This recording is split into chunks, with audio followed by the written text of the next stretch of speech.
Hello, my name is Jason Ohelo, and today I want to celebrate someone who has held an incredible impact on my life.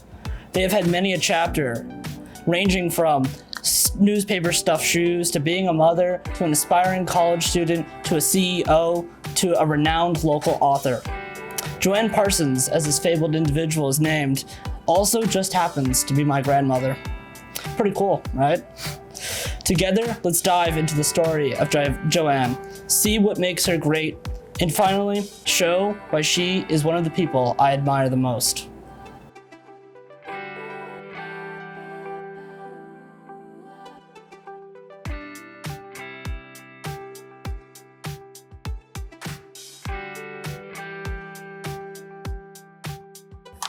Thank you for joining me today.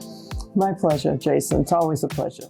My name's Joanne Parsons. I'm grandmother to Jason L. Hillo, proudly, and I appreciate spending the time with him today. He knows my story. I worked right out of high school and got my college degree in my 30s.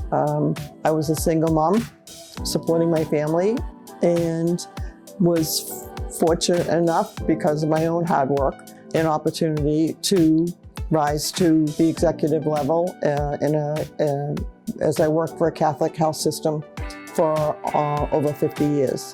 Upon retirement, I learned I had some creative ability and began writing novels, and I've since written 6 novels in the last 7 or 8 years.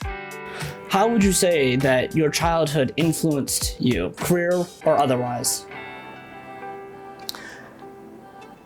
My family life was disrupted when my mother died and left a bunch of kids, so that was sad. But what it brought about in all of us is a resilience, and knowing that you didn't have anyone to fall back on, you became very self-reliant.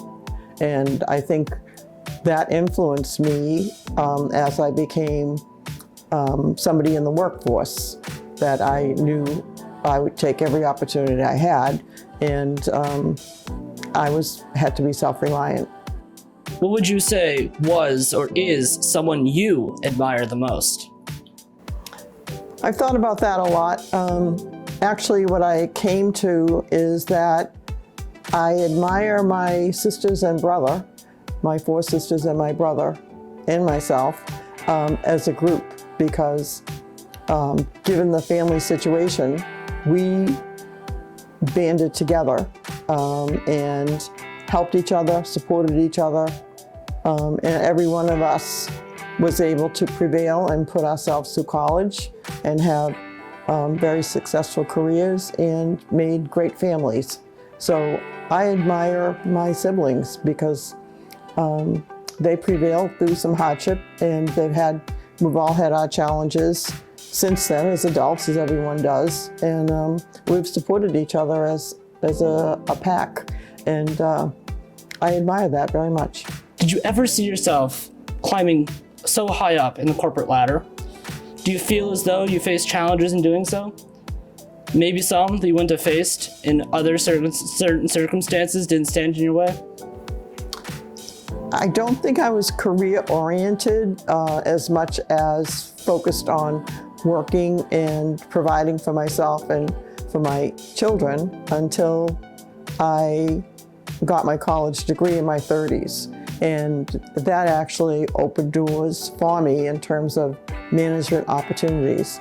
And that's when I really took more control over my career and decided to pursue executive positions. What inspired you to become an author, and what would you say is your best/favorite experience from novel writing? It was a time in my life when I wasn't working and I was retired, and I was able to somehow foster the creative side of my brain and start writing fiction, which I found really fun and rewarding. And I think it's a lot of work, but I think the best part was when people told me after they read my first book, people told me it got them reading again. And I was really pleased to hear people who hadn't read a book in years picked up my book and read it, and it inspired them to keep reading. And so that was a great motivator for me to keep writing. Given they're both fields you have interest in, what would you say the future of writing or business looks like? I think business writing goes hand in hand with being successful in business. You have to be able to write a comprehensive report, an analysis, a policy, a proposal.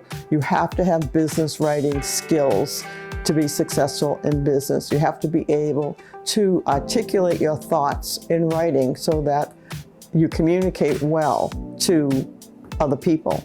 When it comes to creative writing, I think business will pay the bills. In creative writing, unless you're Stephen King, creative writing is an outlet. It's like skiing or going to the gym. It's a creative outlet for you. It's fun.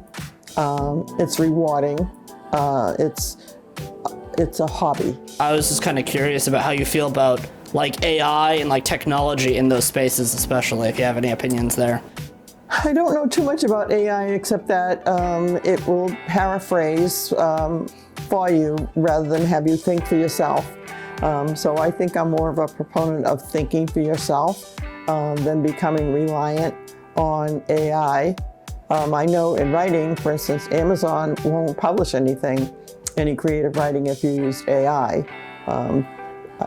So I think that it will have its place. I don't know if we know exactly where and how far it will go, but I think it will have its place. But I don't think it should take the place of thinking. Well, I've sold my case. Miss Parsons, who is one of the hardest working, generous, and overall gracious individuals I have ever had the pleasure to know, really acts as an inspiration for me. She has proven time and time again that it's okay to not have some grand plan, to know what's next, and instead, take life one step at a time, reminding little is set in stone. Her future, my future, your future is unknown. So use what was as a tool for what tomorrow could be.